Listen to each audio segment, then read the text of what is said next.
Meaning of glasshouse. Glasshouse.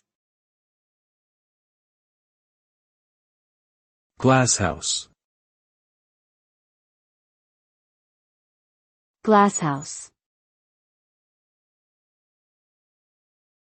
Glasshouse. Glasshouse typically refers to a structure made of glass or other transparent material that is used for growing plants in controlled conditions. It is designed to provide a controlled environment that allows plants to thrive irrespective of external weather variations. Glasshouses can vary significantly in size and complexity, ranging from small individual units to vast commercial operations. These structures can be used for cultivating a variety of plants, including fruits, vegetables, flowers, and herbs.